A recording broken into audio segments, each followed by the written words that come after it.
Michigan Magazine is kept on the road by our many Michigan friends. Thunder Bay Resort, a destination for all seasons with special events and packages. Thunder Bay Resort in Hillman. Cops and Donuts Bakery, downtown Clare, a winning combination. Cops and Donuts.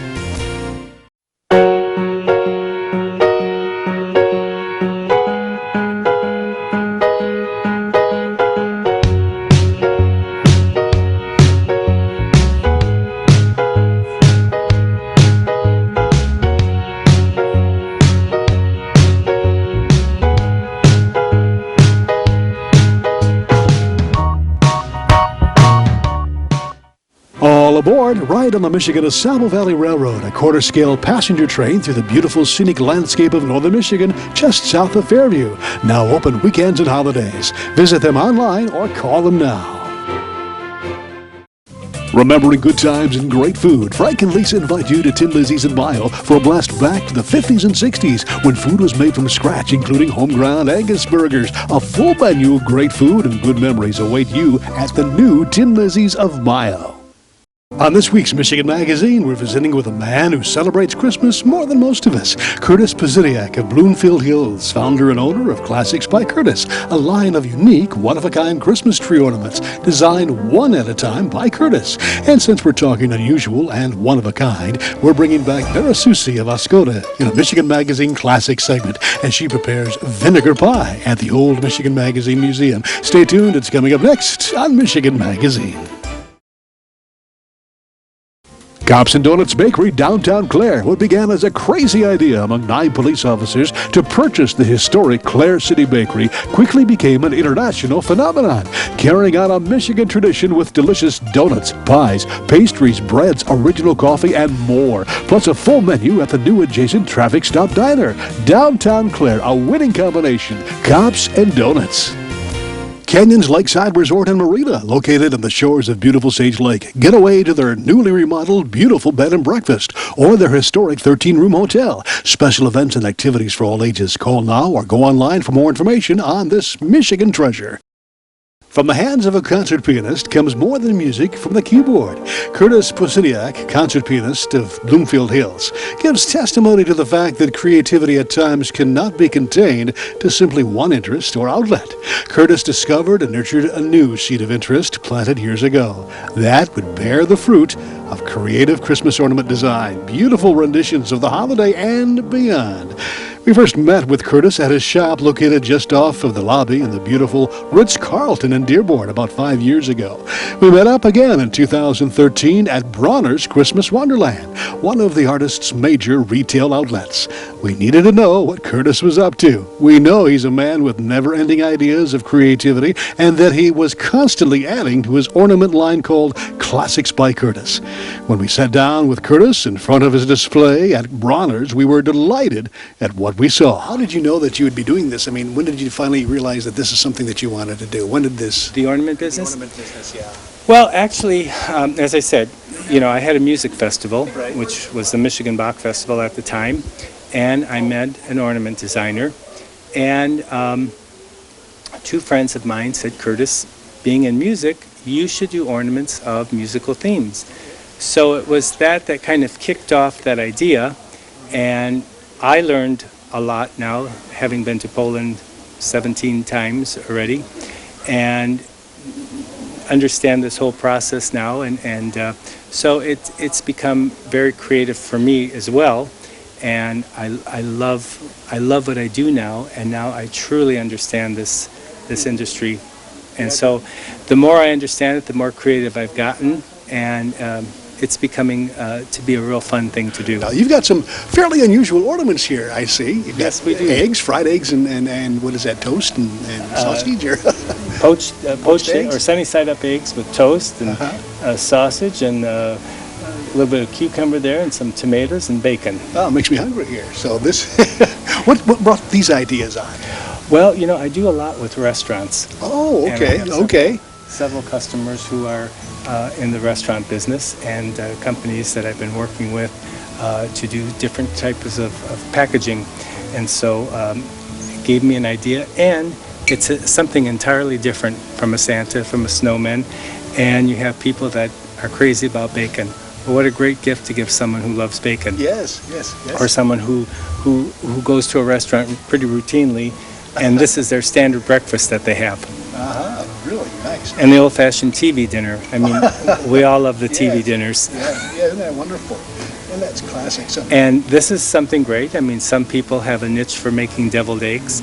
And to go to a party and give the host or the hostess an ornament that's something that is their favorite thing to do. It's a novelty. yes, yes. And of course, the bees. Now, The honeybees, yes. This is neat. People that are very fascinated with honeybees and collect different types of honeybees. What a great gift to give. Yeah. Basically a lot of custom work. Custom work, okay. But you've always got the old classics. I mean, something that people would expect to see on trees. The Santa, and this was something that we added, the fur, which really attracted a lot of people to that. They actually loved that because of the fur, and it was something different from having glitter on it. Beautiful. Now, this is a display that is at Bronner's Christmas Wonderland. Now, how did you two happen to hook up? I mean, this is just a natural. Well, let's see. I've been displaying here at Bronner's since 1996. Okay. I remember the first lady who was the buyer. Her name was Doris Rita. And I had just recently started the business, and I was doing the composer ornaments, Bach, Mozart, and Chopin and Brahms. And I called her here at Bronner's, and I said to her, you know, I would like to bring my ornaments in to see what you think of them. So I brought them all in, and I remember her words to me. She said, you know, you are from Michigan, and I want to help you. And so Bronner's carried all my composer ornaments, and I was elated to be into Bronner's. And then I immediately went home and told everyone that my ornaments are at Bronner's. Over the years, you know, the business has changed. I did a lot with, as I said, with the composers, because I was a concert pianist, and I had a lot of contacts with musicians, and so I got the ornaments of the musicians into several gift shops that were music-themed gift shops, you know. But then as the business started to grow and I began meeting different people and different customers, they wanted to know if I did other things. And then I started doing more custom pieces, more tailored to whatever they had asked, and then doing the line of Santas and snowmen, which attracted a bigger clientele. And so today I have an array of probably about close to 700 different type of ornaments. Oh my goodness. I knew you do get into the religious realm. I do a lot of religious ornaments, and we still have another shipment that's coming to Bronner's, which is in transit from overseas here, and it's the new ornament of Pope Francis. Oh my goodness. And it's actually a very, very beautiful ornament. We had Blessed John Paul, and he did extremely well. And so I believe the ornaments of Pope Francis will be coming in, and Bronner's will be carrying them. Very nice, very nice. So what's the future of Classics by Kurtis? I know you've got a very nice website going on. People can visit that. But, you know, you're at the Grand Hotel, you're at Bronner's, but I would suggest that everybody just kind of stop by your website. It's a website to kind of give you a thumb scale of the different types of ornaments that we do produce. As we mentioned before, an artist never stops diversifying and experimenting. And with the case of Kurtis, he's also designing a line of Michigan-themed magnets. We were delighted visiting with Kurtis and thanked him for his presentation to Michigan Magazine of his latest Michigan-themed ornament, the Grand Hotel of Mackinac Island, one of our favorites. Classics by Kurtis, spreading the uniqueness of Michigan and beyond, one ornament at a time. Michigan Magazine is being brought to you in part by Klassics Sales and Service on Mapes Road, west of Mile, your complete recreational vehicle sales and service connection. Visit their beautiful showroom of new and pre-owned ATVs, lawnmowers, power equipment, snowmobiles, utility vehicles, and more. Klassics Sales and Service is also the home of the American-made Victory motorcycle line on display at Klassics on Mapes Road, Mile. The Michigan-made rebounding mailbox pole. Never again worry about the winter snowplow taking out your mailbox with this ingenious rebounding pole. Your mailbox takes a hit and keeps coming back year after year. Call now or visit their website, toughmailboxes.com. Hingeman Acres Canoe Livery and Resort on M33 just north of Mayo, catering to the outdoor enthusiasts. Cabins, canoes, kayaks, rafts, and more. Daytime or overnight trips along the world-famous Asabo River. A family getaway for over 75 years. Discount Foods downtown Mayo. Find national name brand foods and merchandise at sharply discounted prices. Shop the smart way and please the family without breaking the budget. Discount Foods downtown Mayo. Rose Valley Winery on Beechwood Road in Rose City. See what thousands are raving about, creating a delicious variety of award-winning Michigan wines. Stop by and taste for yourself. The taste of Michigan is yours at Rose Valley Winery. What we're talking about today is a book that was started by your father, wasn't it? His life story, John Baptiste Soucie. Life story. Right. Yes. And he was a cook many years ago, and he carried that pretty much. That was his life's work, his career, wasn't it? That was his career, and he tells about how he started into cooking. The title of the book, which I think is kind of different, 40 Years of Cooking. However, many people think right away it's a recipe or cookbook. But it's not. However, it's not. It's his 40 years of cooking, actually. Yes, his experience. And what I think is most interesting, Barry, is that he tells how he started to learn to cook in the lumber camps. So this goes back a few years then, huh? Yes, definitely. A very important area of Michigan's history, you know, the lumbering days. Sure. And his experiences in the book are rather unique. We found the manuscript after my mother died. That's what I was going to ask you. He did start this and had all intentions of, in his retirement, and had intentions of eventually probably finishing it, but tell us a story, yes, how you found it. We don't really know why he didn't finish it. Like I said, we found it after my mother died in the early 70s. And we showed it to Mary Jane Hinegar, who is the local historian for Oscoda. And she was doing her grandfather's book at that time. He also was a lumberman. And after reading Dad's manuscript, she insisted that my sister and I definitely get it published. Well, I'm sorry to say, Barry, that we waited until just a few years ago to accomplish that. And Mary Jane said Dad took the story up through the fire of 1911. Right. And that was, you know, certainly a part of Oscoda history and Michigan history also, because it was such a big fire. Oh, it was. And some of the pictures and reminiscings in here go way back. Now, this is your father in here in the center, isn't it? Yes. Right there. Showing him, he used to blow what they called, he called it the moose horn. And it was a bugle. I caught the attention of the lumberjacks or whatever, yeah. Told him it was time to come in to eat. We put the book into two sections. Dad's story and the later years is what my sister and I could remember, and you know, ended the book that way. However, the middle years, it would have been so interesting if he had been able to finish that for us. After the fire, he married, and he and my mother went up to Big Bay, Michigan. Oh, yeah. And that's where Henry Ford had a lumber camp.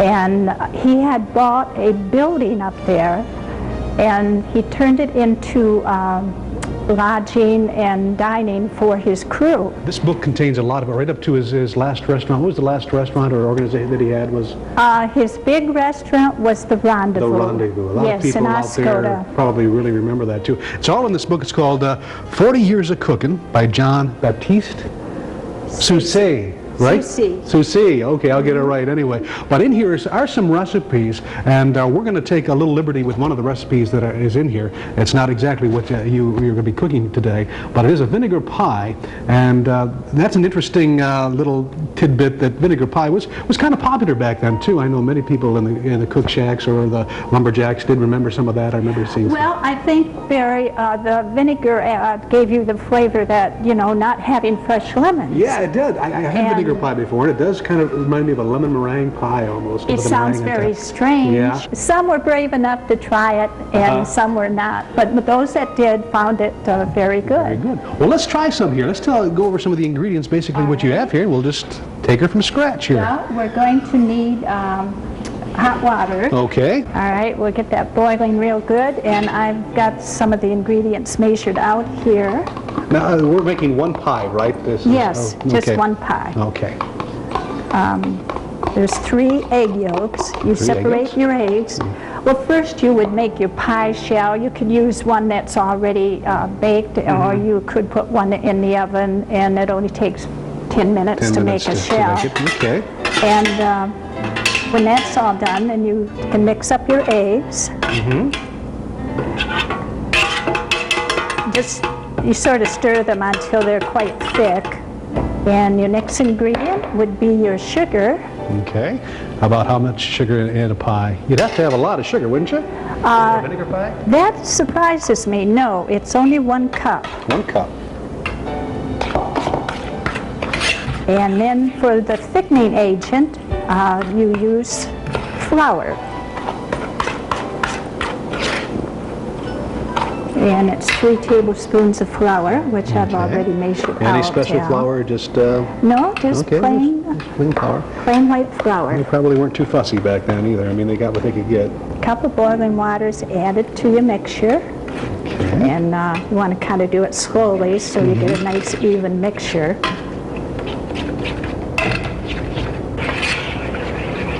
And now add the vinegar, a 1/4 cup.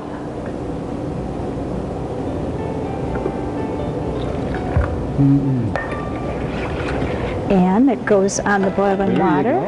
Double boil. And this is the slow part. It's not a difficult pie to make. I think the hardest part is waiting till it gets all thick. And this process, the slow cooking, takes what, about a half hour, 25 minutes? About a half hour. But through the magic of editing and television, we'll be able to see that come out in just a few seconds. So Vera, after it thickens, we put it in the pie shell. Right. Okay. So we'll pour it in, and then we're going to cover it with the meringue, which is made out of the 3 egg whites, and of course 3 tablespoons of sugar. Okay. And that's all been made ahead, so it's all ready to go. Okay. And then it goes into the oven, and it will be just basically to see the filling's been all cooked. Right. And so you're putting it in a slow oven at 325 just to bake the meringue and brown it. Okay, let's do that right now. All right. And let me open that for you. Oh, thank you.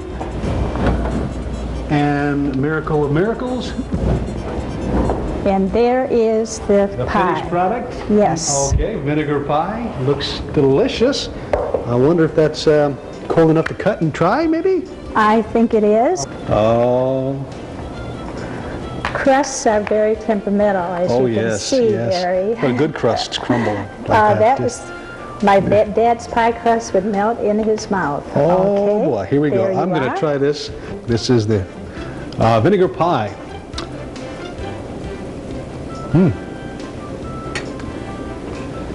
That is good. That is delicious. Tastes like a lemon You really like meringue. it, I Gary? really like it. That's good. I'm glad. I tell you what, you did a great job. And the cameraman wants some. You want to try that here, Dale? Here you go. That's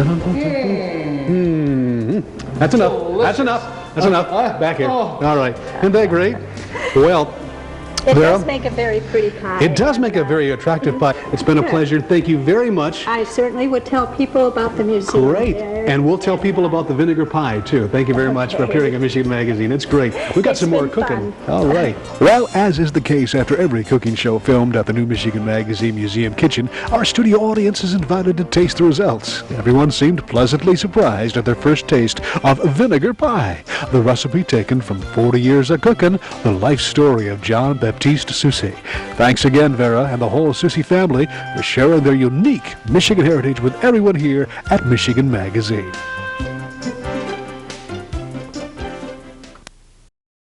Announcing the Michigan Paddle Sports Directory, your one-stop internet connection. At MichiganPaddleSports.com, it's now possible to explore Michigan's extensive waterways like never before. Michigan Paddle Sports Directory is a comprehensive directory of canoe and kayak rentals and liveries throughout the entire state of Michigan. At MichiganPaddleSports.com, you'll find a great paddling route, outfitter, store, school, rental shop, or tour guide. Michigan's great waterways are waiting for you. Make it an adventure worth remembering by first visiting MichiganPaddlesports.com. Thanks for joining us on this edition of Michigan Magazine. Always nice to get together to share our adventures. We'd also like to thank all those who have been sharing their Michigan adventures with us via Keek, Vine, Instagram, and YouTube. You're giving us some amazing ideas, and we're passing your adventures down the pipe with all our subscribers on the social network. Thanks so much for joining our neighborhood on the World Wide Web. Don't forget to join us this weekend, October the 5th, for Liberty Pine's extremely fun cowboy races. This is the second annual equestrian event for the entire family. Riders and enthusiasts of all ages are invited to attend. Last year, participants ranged in age from 5 to 61. Of course, spectators are invited to come on out. There's no admission charge for them, just a small registration fee for those taking part. Check out our website for more information. That's it for this edition. We'll see you next week for another edition of Michigan Magazine. We'd like to thank all those that help keep Michigan Magazine on the road. Thunder Bay Resort, a destination for all seasons with special events and packages. Cops and Donuts Bakery, downtown Clare, a winning combination. Cops and Donuts. Experience the beauty, artistry, and taste of Northern Michigan. Come to Amish Country Natural Products on Mount Tom Road, north of Mile, just off M33. From arts and crafts to fresh foods and vegetables, all natural, all local, all good. Stop by and get acquainted with Amish Country Natural Products, 1454 North Mount Tom Road, Mile. Shopping for that special person just got easier when you shop at Rose City Drug at 2640 North M33, just south of the Rose City city limits. You'll find gifts for everyone on your list from 1 to 100. Shop online or in person at Rose City Drug, Rose City. Hale Hardware, your do-it-center in Hale, Michigan. Much more than a regular hardware store, providing everything you need for whatever your project is, along with a knowledgeable sales staff to get her done. Serving Northern Michigan since 1946. Hale Hardware, south of M65 at Ainsley in Hale.